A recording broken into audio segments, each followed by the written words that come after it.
Herkese merhabalar arkadaşlar, kanalımıza ve yeni videomuza hoş geldiniz. Yine yepyeni bir videoyla karşınızdayız.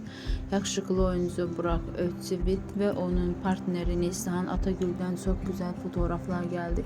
Yeni gelen kareleri sizlerle paylaşıyoruz. Siz de kanalımıza abone olmayı, videomuzu beğenmeyi unutmayın. İyi seyirler, hoşça kalın, bizimle kalın.